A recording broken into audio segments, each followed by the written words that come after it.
I think I'm gonna take a leave of absence. I'm gonna chase my dream. I want to be an Olympian.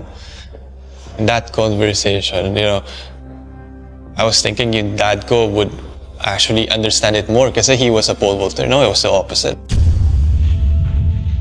Sa pinakabagong kontrobersyang bumabalot sa pamilyang Yulo, hindi maikakailang maraming Pilipino ang naawa, kabilang na ang Filipino pole vaulter na si EJ Albuena.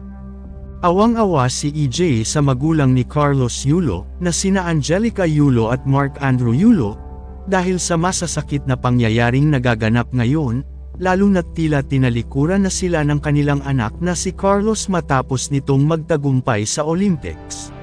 Tara, alamin natin ang buong detalye. Panoorin ang buong video. Kumusta mga idol? Mayroon naman tayong bagong chika sa inyo. Bago yan, welcome sa channel ni Mr. JV.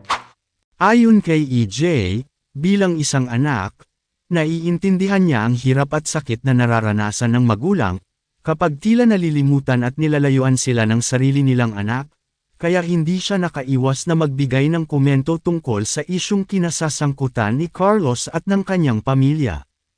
Si EJ ay kilala bilang isang mapagmahal na anak sa kanyang mga magulang, kahit hindi niya nakuha ang gintong medalya sa nakaraang Paris Olympics, kitang-kita ang kasiyahan sa kanyang puso, dahil sa walang sawang suporta at pagmamahal na natanggap niya mula sa kanyang ina at ama.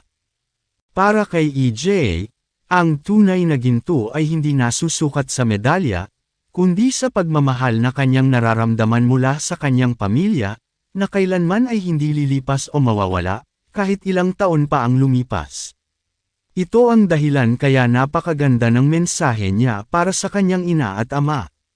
Sa pinakabagong episode ng blog ni Bernadette Sembrano noong Lunes September 23, emosyonal na hiniling ni EJ na sana ay makasama pa niya ng matagal ang kanyang mga magulang. Aniya, sana lang alam mo na itong limitadong oras na pinagsamahan natin, sana ay ma-maximize ko ito. Dagdag pa niya, I am very thankful na pinalaki ako nila, and I'm very blessed to have them. Marami ang humanga kay EJ, dahil sa kanyang simpleng kahilingan sa buhay na makasama ng matagal ang kanyang mga magulang. Ito'y tila mas makabuluhan pa kaysa sa anumang material na bagay o gintong medalya. Bukod pa rito, ang ina ni EJ na si Jeanette Albuena ay labis din ang kasiyahan dahil sa pagmamahal at respeto na ibinibigay ng kanyang anak. Aniya, nandito lang kami kung saan man siya dadalhin ng gusto niya. Ang kailangan lang namin ay stay healthy and happiness. Sa isang bahagi ng panayam, ibinahagi rin ni Jeanette kung gaano siya ka-proud at nagpapasalamat, sa bawat pagkakataon na sinasabihan siya na napalaki nila ng mabuti si EJ. Ipinakita nito na ang kanilang pagmamahalan at suporta sa isa't isa, ay higit pa sa anumang tagumpay na maaaring makamit. Nagbigay din ng makabuluhang mensahe si EJ sa mga kabataan. Hinikayat niya ang mga ito na mahalin ang kanilang mga magulang hanggat nandyan pa sila.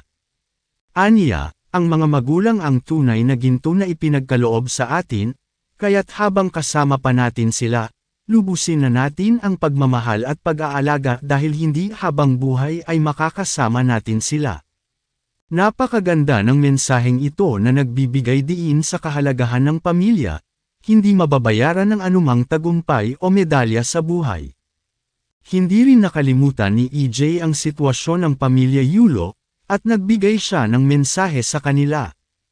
Hiniling niya na sana ay dumating ang panahon na magkaayos ang buong pamilya, at lumambat ang puso ni Carlos sa kanyang mga magulang na tumatanda na. Makikita na may malasakit si EJ sa nararanasan ng kapwa-atleta at ng pamilya nito, na talagang nakaaantig sa damdamin ng marami. Ganito ang pagkakasalaysay na may malinaw na pagpapahayag at aral mula sa sitwasyon ni na EJ Albuena, na naglalayong magbigay ng inspirasyon sa mga manunood. Bago matapos ang video na ito, ano ang masasabi nyo sa chika topic natin ngayon? At syempre inaanyayahan ko kayo na mag-like at share, para mas lalo pa mabulabog ang mga marites at paretes. Hindi naman ako nagmamakaawa sa inyo mga idol, pero sana maawa na kayo. Hanggang dito na lang ang ating video, maraming salamat sa pagtambay, bye-bye!